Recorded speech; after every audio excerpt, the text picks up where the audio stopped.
Okay, basic guitar chords. Welcome.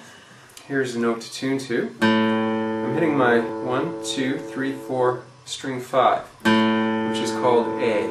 And it's a standard tuning. It's called A440. It simply means that this string is vibrating 440 times each second to make this sound. And you can get it on the tuner or check the tuning page. There it is for now. And we'll start with the very beginner chord, G, or G major. When somebody says G, they just mean a G major chord.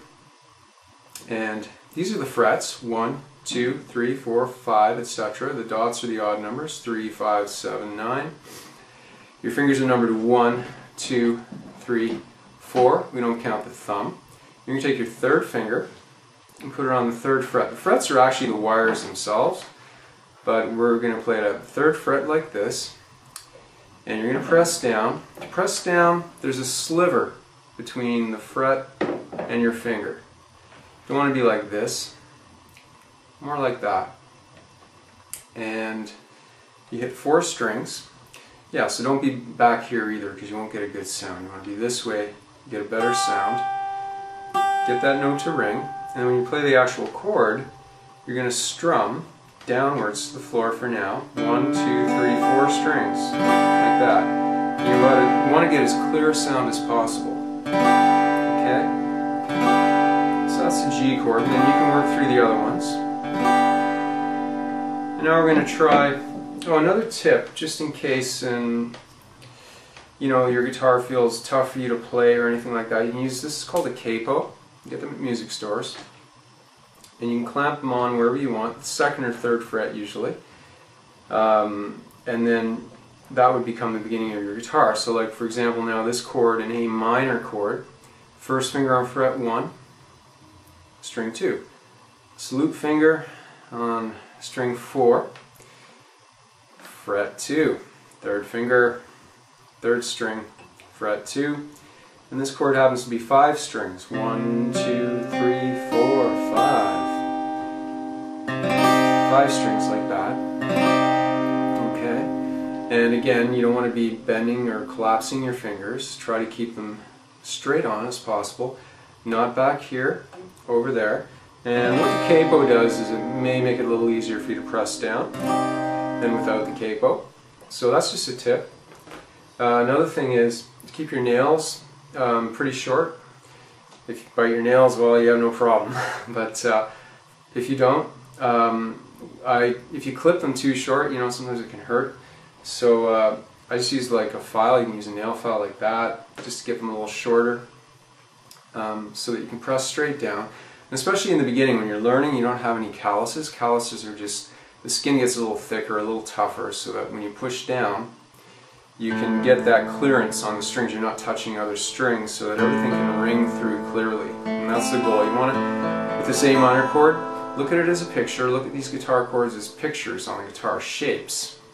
And memorize the shape, get some muscle memory so that you can get the good sound on it. And once you can do that, maybe learn another chord. In this case, we'll use E major as an example, or E. Okay, it's a piece of cake, a band. You take the same shape and move it up 1 string, just like that. Bam. You're on E. Except this one is 6 strings. Okay, so a good way to practice this would be to simply go back and forth, squeeze, keep your fingers close, squeeze. Get the muscle memory. It's all about muscle memory, really.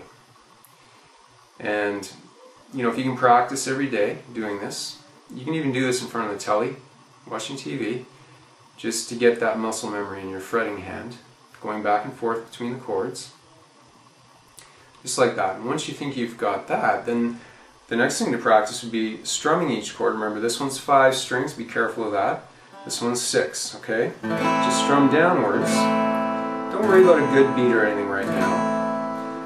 And what I want you to do is visualize the next chord you're going to. In this case, it's an E. And you're going going to do is visualize, see where your fingers have to go, and when you're ready, I want you to go for that chord and don't stop strumming. Even if you miss, and you have to kind of go like that, don't stop strumming. Same thing going back the other way. Going to A minor, visualize where you have to go. Don't stop strumming. Maybe not that smooth for you right now. With a little persistence, you'll be able to switch them on the beat, which is the goal. Have them sound good and switch on the beat. That's all you need to do right now. That's your only goal, is to get these basic guitar chords clear sounding and switching on the beat. Eventually you'll be able to add some strumming, a few little embellishments. You'll be on your way. Makes me think of that kind of sound. Anyhow, thanks for tuning in. Good luck with all that. Email me or with any questions you have. Have a good day. Thanks.